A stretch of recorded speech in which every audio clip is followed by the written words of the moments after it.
You know, when I first dreamed up this thing, for me, it was an inclusion thing. I was like, I just want girls, and especially Black girls, to know that they can do math too. But it has morphed into so much more than that, and I'm so grateful.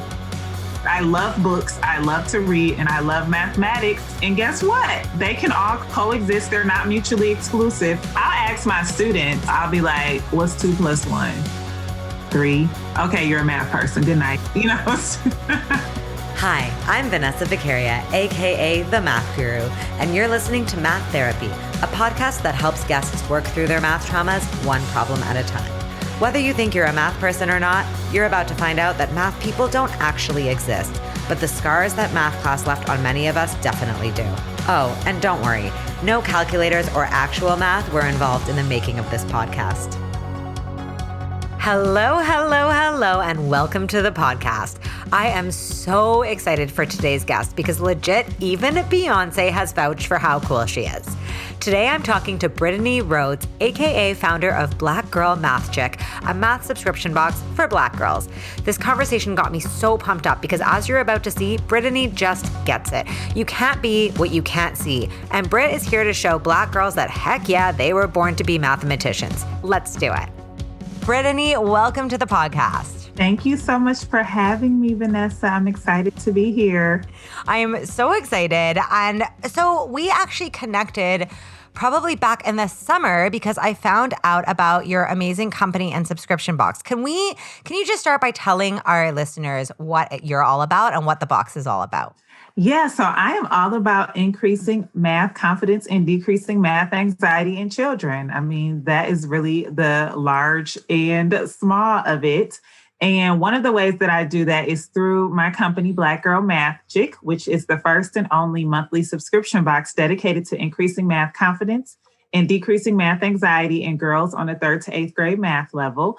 And I want to also add a little footnote to that because oftentimes people ask us about the boys as well. So the girls, and we'll get into this, I'm sure, Vanessa, girls consistently lag behind in terms of their confidence in their math ability when you kind of look at it in a general sense between a boy and a girl. So we knew we had to solve for them first, but boys get the box as well. Boys enjoy the box as well. And we also are working on a boy box hoping to launch next year, but. Ooh. So what's in the box? Like, give us some examples. So every box is based on a real world theme because a lot of times kids are not connecting with math because they feel that it is not rooted in reality, which couldn't be further from the truth. So we make sure we show them that every single month with a real world theme. And the theme is based on the woman mathematician that we feature in each box. So each box comes with a profile of a woman mathematician. And these are living, breathing, dynamic women who are doing amazing things. And they all have at least one advanced degree in mathematics. And we take whatever they do with their lives and their careers, and we turn that into a theme. So, for example, last month, we featured a woman, Dr. Talia Mayo, who is a professor at Emory University in Atlanta, Georgia. And her specialization is hurricane storm surge modeling. So she uses math to study the behavior of hurricanes. So with that knowledge, our theme that month was weather the storm. So we were doing weather math and looking at, yes, ma'am, we were doing weather math. We were doing Fahrenheit to Celsius conversions and vice versa. And in addition to that, we also include 3 to 5 items to bring the thing to life and to make the lesson more tangible. So in that box, for example, we included this really cool card game called the Fahrenheit card game, and it teaches kids about how negative numbers exist in the real world. Oh my God. I love this so much. Okay, and can I just low-key say one of the things I love the most is as a Canadian, I feel so included by this Fahrenheit to Celsius conversion because yes, that's amazing. And I actually noticed that one of our guests from season 2, Michael Washington, was featured in one of your boxes. Yes. Which is how I found out about you. Yes, we feature Michael in our March 2020 game night / March Mathness box. So we were doing game math, because to me, I think you'll probably agree with this. Math is the language of games and sports. Mm-hmm. Absolutely. Oh my God. I love it so much. And I'm really like living for all these math puns. Like they seem to be infinite. Okay. Oh my God. You're so exponentially funny, Vanessa.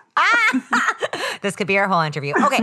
I want to know how and why you even got started in this whole thing. Like what motivated you to start Black Girl MATHgic? So I've loved math my entire life. I don't have any recollection of being a child and not enjoying math. And I say that also adding to that I did not always do well in math. So just because I enjoyed it doesn't mean that it was always something that came quote unquote naturally or quote unquote easily to me. So I got to add that. My mom's a retired principal.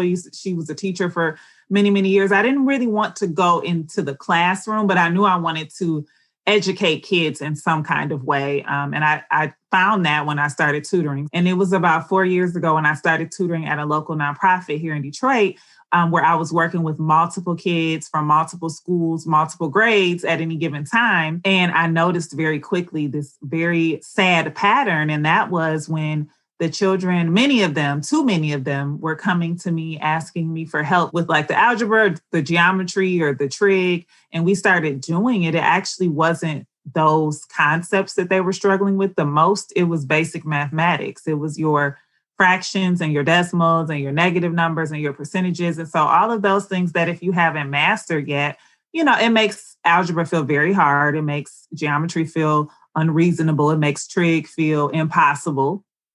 And so I was trying to figure out what else I could do about that. I'm like, okay, I'm one person. I'm here with my students.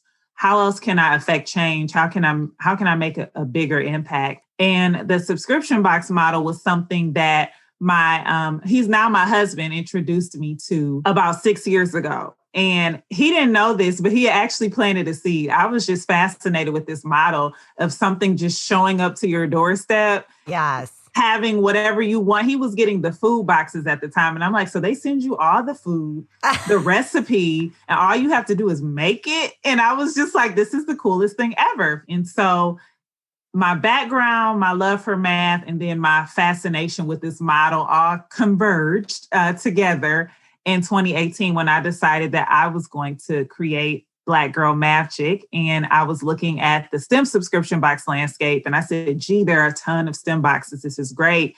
But as I was digging through them, I'm like, okay, we have our science boxes and we have our coding boxes and we have our engineering boxes. We don't really have any math boxes. This is a problem, not just because I love math, but because math is the foundation of STEM. So if the goal is for our kids to be so excited about STEM as little kids that they then transition into STEM majors or into STEM careers, guess what they're going to have to know really well? Basic mathematics. And if they don't know that, we're going to lose them. Oh my God. Like okay. So I have so many things to say because that's such an amazing story. And it really that's so how I got started too. Like I never wanted to be a classroom teacher, but I started tutoring just to make cash because I liked math and was like, oh my God, we have a really a huge opportunity when you're one-on-one with a student to start seeing what the problem is, right? Like it's like micro level, you start noticing a pattern. Like you said, I was like, wow, all of these students are coming to me for grade 10 math help, but their issue is that they have no confidence in the basics and they can't even get to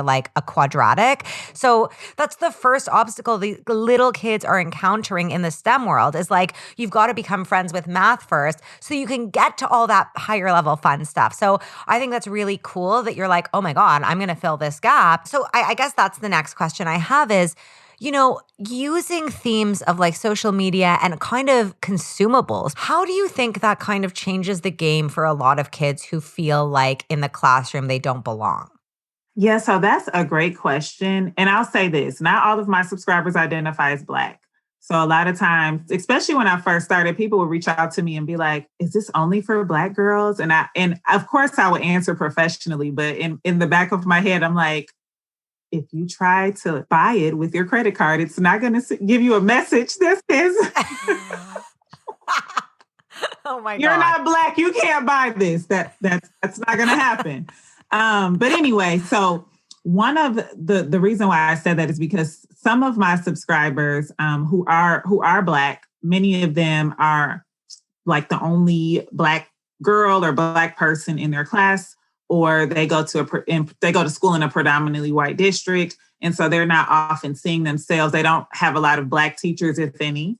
And so they're not seeing themselves really in education in general, but especially not in the math classroom. So there's already this sense of belonging that they get as soon as they get the box before they even open it, because our character girl, who you can see right now behind me, a lot of my parents and subscribers have messaged me and said, my daughter loves this box. She looked at it and said, this looks like me. So before they even opened it, there's already this connection because our character girl who... Oh my God. And if you guys don't, because you guys can't see it, you're listening to the podcast, I will give you like Brittany's socials after. Her character girl is the whole logo and branding actually is so cute, so amazing. She's modeling her right now, but none of you guys can see because this is a podcast. But you like do check out her branding, because I think that's one of the things that really makes her stand out. And that's why I'm like, wow, like so tapping into consumer culture, which is what I'm all about with math. You're really doing it. Yeah. So there's already this connection because she looks like them and she's holding up a sign that says math on it. It has math symbols on it. And it's like, okay, hold on, what's going on here? And then when she opens up the box and she sees this interview with this woman mathematician who looks like her and who's doing amazing things with math, it's even further deepening that connection. Sometimes I include books in the box. Yes, actual chapter books, reading books. Why do I do that?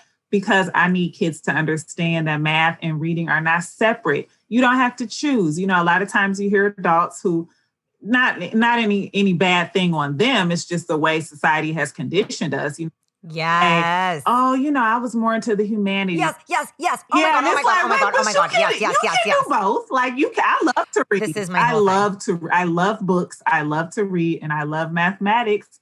And sometimes I even consider myself somewhat of an artist. And guess what? They can all coexist. They're not mutually exclusive. Oh my God. This is literally what I say. Like, these are my words. Like, I'm always like, it's not mutually exclusive. When you think of a Venn diagram, they don't have to be in separate circles. Exactly. Like, oh my God, we are twins now. Yes. So Preach. That's just part of it. Another piece of it that I didn't actually think about when I was putting this together. Well, I did think about it, but I didn't think I would be able to address it with this product. And that is the special needs population. I got an email from a customer, actually a white customer, whose daughter has a traumatic brain injury. I think I don't know if I'm saying this correctly, a Chiari malformation, which is some type of brain issue. And she's autistic. And she has a number processing disorder. So where she's, I believe, in the second or third grade, she reads on an 11th to 12th grade level, but her math is on a much lower level than where she is.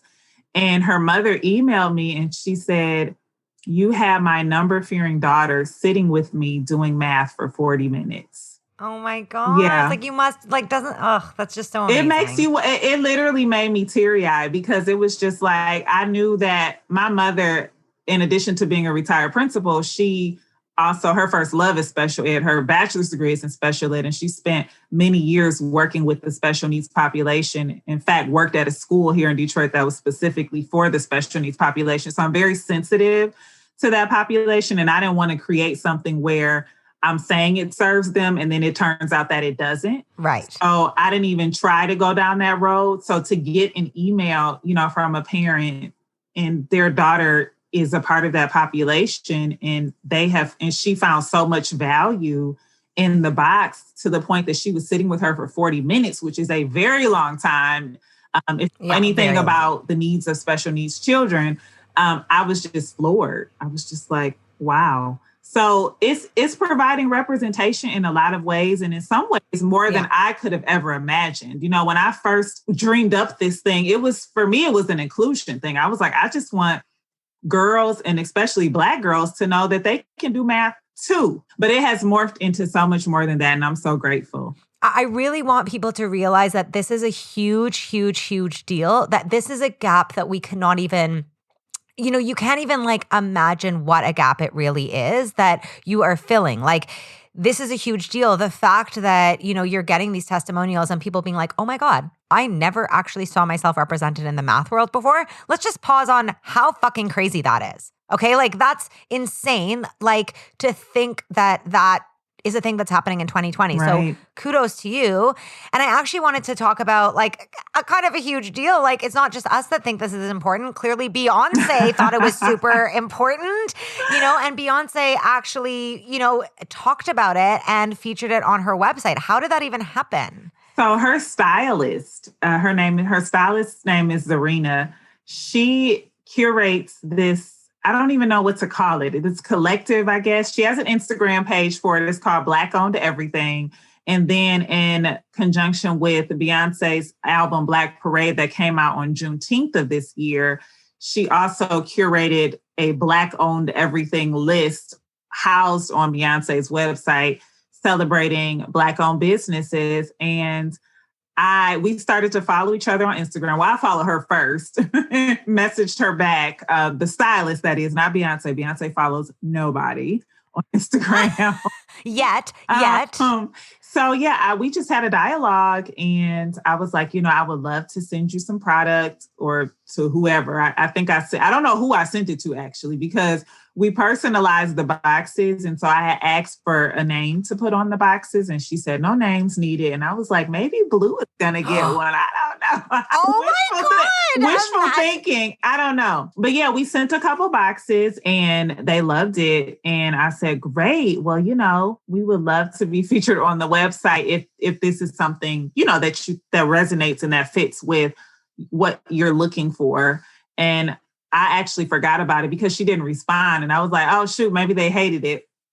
So I forgot about it. And then one day my mom was like, well, did you ever hear anything back? Did you ever get on the website? And I said no. And then I said, well, let me go look. I don't know. Oh my God. And then I went to look and there we were. So yeah, I liked sharing this story because I think it speaks to the power of just reaching out to people. You just never know. Well, I really, really love that because you're completely right. And actually, it kind of ties in because so much of shooting your shot and of just taking those risks is about confidence. And it is about not being scared to fail. And I think it's so cool that your story is like, yeah, I liked math even when I was making mistakes. And such a big part of your product is inspiring confidence through math. So I want to ask, how do you do that? How do we help kids build confidence around math? So one of the analogies I like to make is that you can't eat one piece of broccoli and now all of a sudden you eat healthy. You can't do one sit-up and have a six-pack,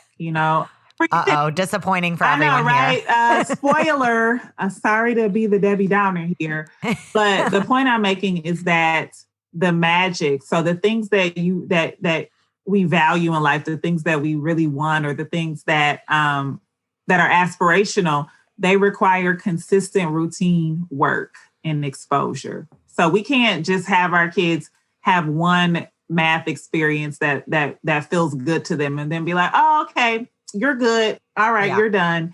So that's what the box aims to do. It aims to provide a fun, regular, frequent and consistent math experience that allows them to, that kind of shatters that math anxiety and in some cases trauma, to be quite honest, math trauma, and replaces it with confidence. But it's kind of like chipping at a big blob of ice, right? Like it's not going to be done overnight.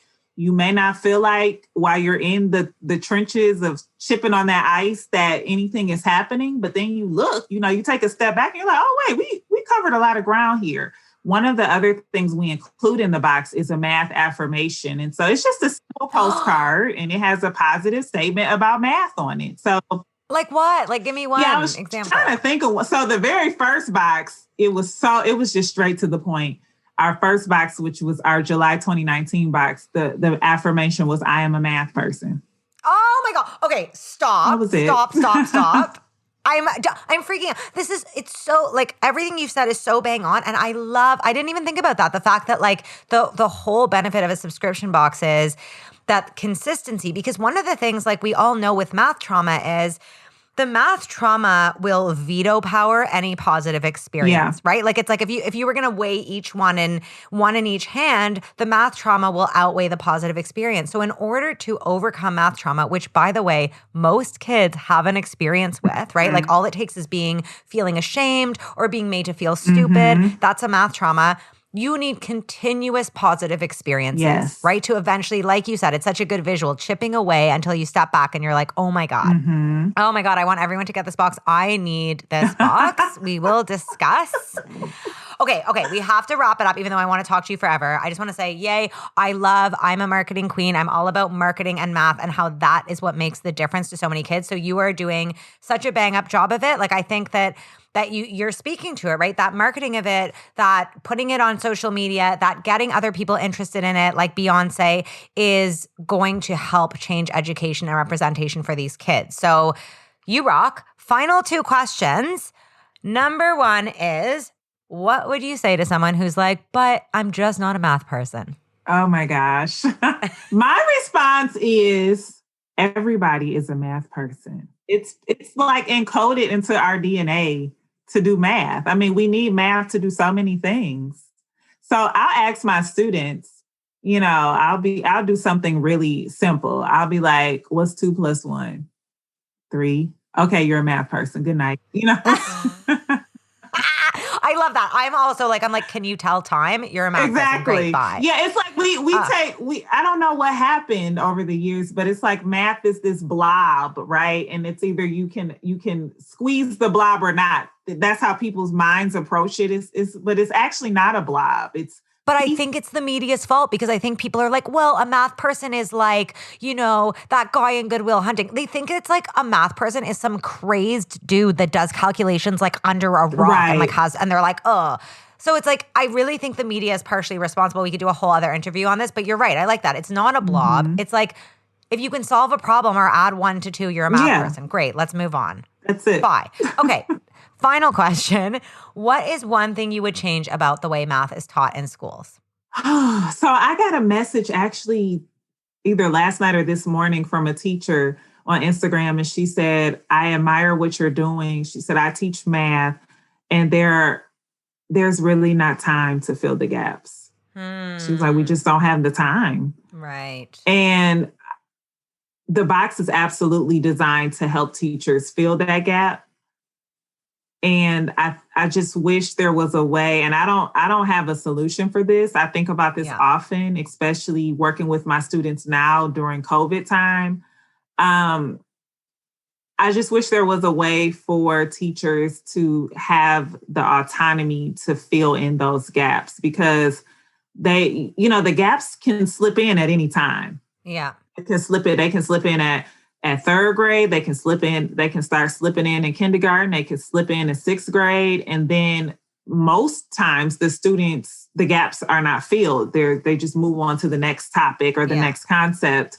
And sometimes the gap doesn't show up, because again, math is not a blob. So you can learn some pieces of it and fully understand it and have gaps in other areas. I see it all the time. Yeah. So I wish there was a way for education to be reformed on a mass scale, because obviously there are some institutions that do this, but in a way that the gaps can be actually so that the gaps don't exist in the first place. Not even to be filled, although I'm being realistic here because we know they exist, but in a dream world, and for math to be taught in such a way that the gaps can't even be created. But I think part of it is like you're creating a product that is trying to help with that bigger systemic problem, right? Like, it's like, there are gaps. What are realistic ways we can fill them? Okay, maybe you don't want to enroll your kid in like daily math camp, but like even getting the consistency of like filling in a little gap here and reminding them that they can do it there can go along to help it. So